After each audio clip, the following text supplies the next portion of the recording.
Hello, and welcome back to my channel, Deadheads, or welcome for the first time, new Deadheads. Today, I've been using and testing the Lenovo Legion Go for about a month now, and I wanted to do my review finally, and let you guys know some of the things that I found to be favorable about the unit, and some of the things that I really did not like about it. If you know, the Lenovo Legion Go is a product that has detachable controllers, giving you the ability to do tabletop switch-like emulation and gaming. It runs on the AMD 7840U, a chipset that we have seen and know very well how it can perform. So I'm not going to focus on the chipset or its abilities as far as what it can do with emulation.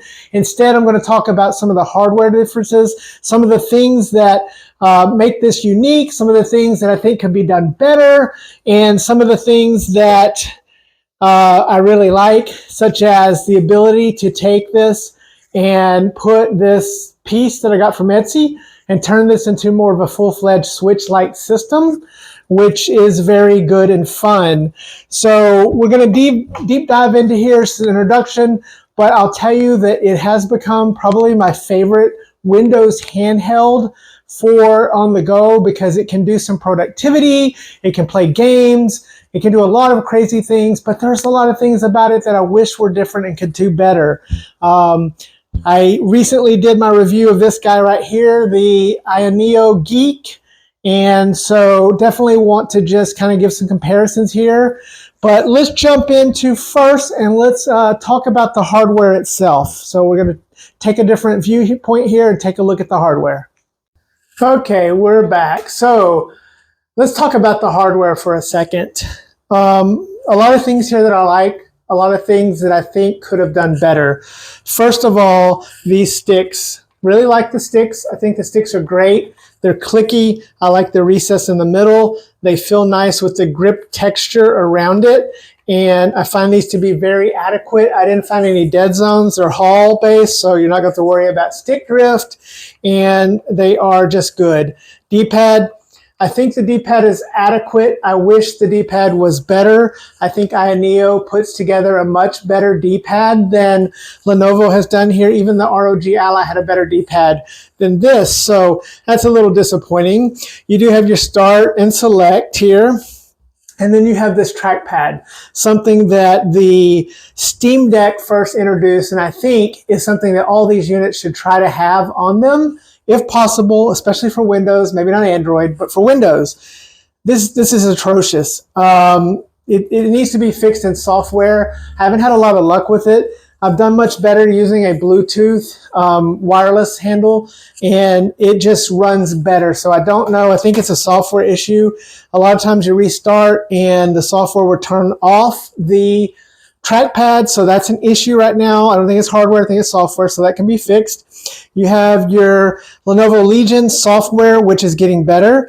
I like that it shows each controller. You can see the two controllers are charging. The unit itself is discharging because right now I do not have it hooked into a battery source, so that is something for it.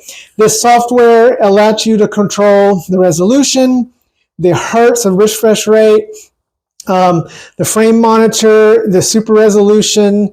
You can go in, it's got controller key mapping, your vibration, your lighting effects, and the touchpad, you can turn it on and off. You have some quick settings here, productivity mode, and your help.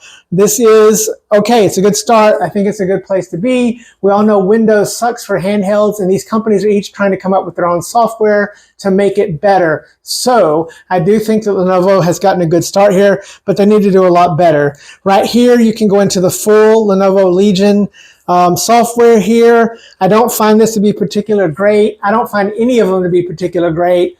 In fact, so, you know, really my favorite is Linux-based handhelds that just seem to do it better. So hopefully that'll get better. The screen, the 8.8-inch screen is gorgeous. It's beautiful. I mean, what can you say about it? 144 hertz, going to eat your battery up, but it's gorgeous. It looks great. I feel comfortable playing AAA games on this. The 7840U in here, not going to spend time on that. We know about that chip. We know what it can do. So you can go find metrics, other YouTube channels. But these controllers, removable controllers, I think are the way to go. I like the fact that I can remove these. What I don't like, though, is they're not very easy to remove, okay? They're kind of difficult to get off, and it does take a little bit of practice to get the hang of it. They should do better. On the top here, we do have your volume buttons. You have your USB-C on top, which is 4.0, I believe, and can do two-way. You have your SD card slot. You have your fan slot. You have your start menu here. I mean, your power button here. You have your R2 and L2 on there. The triggers are big. The curve of this is a nice curve. Even though this is a big beefy boy, the design of it is really good. It makes it where it's easy to hold and it doesn't feel heavy and awkward, which really surprised me the first time I used it. Now I'm going to nitpick. I don't like where this is at on the bottom. I wish it was centered. I wish it could be used. Yes, you do have a built-in stand, but I still wish it was in the center and could be used for dock mode. I did replace my stand with a custom one from Etsy. I'll leave a link in the description so that I can use this with Steam Clip and clip a bunch of accessories. On the back here, you have some more ventilation. So this is, let's take these controllers off and take a little bit deeper look at the controllers here. We'll be right back. Voila, we're back. And as I said before, I bought this off Etsy, this 3D printed middle piece, which makes this more like a Switch-like controller. This really improves the experience for me quite a bit. Playing this in tabletop mode is quite a nice experience. I do like that, the ability to do this and use this here as a more traditional controller. I'm looking forward to third-party controllers. I hope that they'll make some for this and definitely think they can improve on this. It just feels really good like this. I like playing Call of Duty this way because Call of Duty often on these Windows handhelds gets confused and doesn't like a Bluetooth controller. So this one, which is set up as the default controller, just plays naturally with it like that. I am not a fan of the FPS mode. They do have on the bottom here another sensor here. You can go into first person mode, or you can use this as a mouse, which is a neat little trick. I like it, but it's kind of hard to set up. It's a pain in the butt. I don't really want to use it. It's just quicker to use a regular mouse, or if they can just get the touchpad working, get the touchpad working. I'm not a mouse and keyboard first-person shooter gamer. I've never been, so controller all the way. So for me, not great, but you may find that to be a good use case for it. The layout here, the vibration, the weight of it, the battery life, everything right here is really good with the controller. And so I think at this point, we'll go in and we'll show a little bit of gameplay footage, and we'll be right back. And here we are. We're going to play some Emulation Station. You guys know that I like for Windows to have Emulation Station. I think it's a great program for retro gaming. I know many of you probably are going to play some AAA gaming, but I really enjoy playing these old systems and really like to go back in time and play some of the classics here. And so we'll bring up some Nintendo 64 and we'll just show a little bit of the gameplay here. Again, the chipset is pretty well known. Nothing surprising with the chipset here. We know what it can do, what it can emulate. It's Windows based, so no surprises with what it can do. It's about managing the battery life. That's where the software comes in and where you really want to have that ability to be able to manage your power settings and the ability to do that and pull that up just like that while you're working in Emulation Station. You just hit a button on the controller. You can go in and you can change that resolution to save battery, change that refresh rate, et cetera, et cetera. So that's always a real plus to do that. So I think Lenovo has gotten something pretty great here. Again, we're just going to play a little footage of N64 showing on the Lenovo Legion Go, running through Emulation Station and Retrobat, which is one of my favorite programs to use whenever we are doing our retro gaming.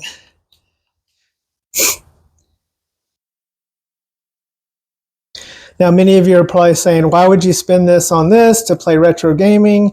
And I do play AAA games, and I do play Call of Duty and different things like that. So, you know, I am playing different games for it. So it's not just that.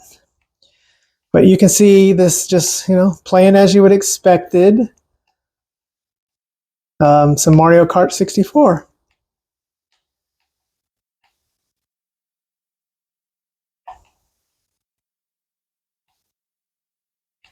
And again, the detachable controllers take that weight off so you don't have to hold it. That way you get that big, beautiful screen. You can just lay it down somewhere or put it on its stand and just get a great gaming experience. You know, with the ROG Ally, you're going to have to hold it. Or you can use a Bluetooth controller and, you know, put it on a dock and you know, some kind of stand for it. But again, this is just, for me, a much better solution and something that I like quite a bit.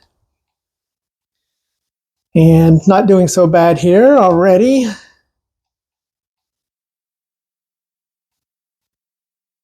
And of course, you know, this chipset is going to play all the way through Wii U, PlayStation 3, some Switch, so no problem there emulating those systems.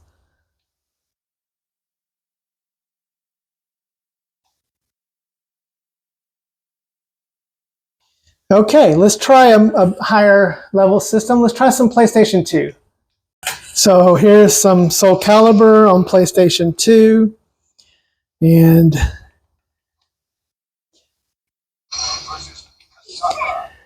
this again is just, you know, a real joy to play PlayStation 2 games on Windows. I know the Odin 2 is out and is really making this more possible on non-Windows machines, but just it's still a great joy with the emulation scene here for the PlayStation 2.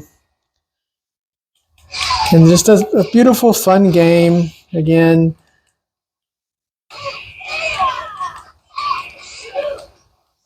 this is not running through the standalone. Of course, I have more options if I use standalone and could like upscale more and do a lot more, but this is running through Retrobat, which I think is a fantastic program to use.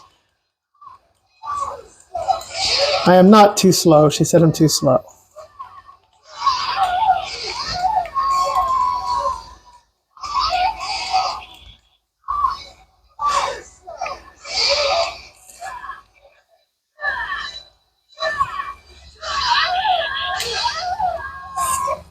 And again, using this as a standalone controller with that wonderful little grip. And you guys already know that Wii U is beautiful on here. And so we're going to wrap things up and we'll be right back with our final thoughts. Okay, final thoughts, Deadheads. Is this a buy? Is this the best Windows handheld in 2023? I've got to say, for most of you, yes. It's definitely, for me, my favorite Windows handheld of 2023. Yes, I love the ROG Ally. And yes, I love a lot of the INEO products I've used. And some of the other Windows handhelds out there seem interesting, but the Lenovo Legion Go, for me, is the best money you can spend for a top-of-the-line product. There are things that I do not like about it. I wish that the controller detachment was easier and more like the Nintendo Switch, or like what Portal is doing, Pimax is doing with the Portal, with their magnetic design. That would be much better. But I love the design of the controller itself. I love that it's detachable. I love that it has the nifty little FPS mode, even though I think that that is something that's going to be a niche use case for most people, especially since this is a handheld that you want to be portable, that you want to be able to take around, and really to make use of that FPS mode, you have to have a proper space and setup. So that being said, there are some things that I don't like about this. I wish there had more USB ports. I wish the placement of them were in a different place. I wish that the software on the trackpad actually worked, was better. I think it's terrible right now. I also hope that the community is going to support this. Shout out to Ben from Lenovo, who is in the Discord and Reddit forums. So we have somebody inside the company supporting and pushing this. I think we're going to continue to get better results out of this. I do think that this is definitely a product that is worth your hard-earned money. And I know there's going to be some of you going to push back and say that the ASUS ROG Ally is a better buy, especially with the horrible choice of using portrait mode. Yes, Lenovo, that was awful to do the portrait mode. But that being said, overall, I still think this is the handheld, Windows handheld of 2023, and it's definitely for myself the one that I find myself using the most. Again, I travel a lot, I can use it for productivity. Again, there's some things I would change. Why is there no camera? You know, it'd be nice if there was a built-in camera on this thing for productivity reasons.